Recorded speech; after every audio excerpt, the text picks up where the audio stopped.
উপস্থিত গ্রামবাসী এবং এলাকাবাসী সকলকে আমি জানাই আসসালামু আলাইকুম। আপনারা জানেন আপনাদের নেতা এবং আমার পিতা জনাব ইলিয়াস আলী 2012 সালের 17 এপ্রিল গুম হয়েছিলেন। আমার বাবা গর্ব মাদ্রাসার ওয়াজ মাহফিল সহ এই মাদ্রাসার সকলের সাথে অত্যন্ত একটি পারিবারিক বন্ধনে আবদ্ধ ছিলেন এবং সবসময় আমাদেরকে এই বিষয়ে মাদ্রাসার সকলের সাথেই রক্ত ঋণে আবদ্ধ এবং পারিবারিক ঋণে আবদ্ধ। আমি সর্বসাকুল্যে তার জন্য দোয়া চাচ্ছি।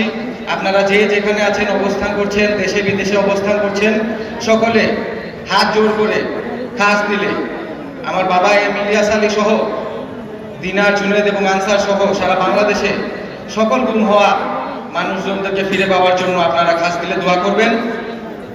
আমি আমার বক্তব্য আর বেশি বড় কিছু করব না।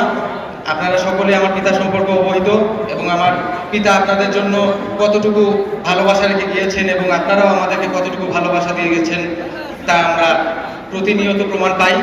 সুতরাং আপনাদের কাছে আমার পিতা ইলিয়াস আলীর জন্য দোয়া চেয়ে এবং আমাদের দেশনেত্রী বেগম খালেদা জিয়ার জন্য দোয়া চেয়ে আমি আমার বক্তব্য শেষ করছি।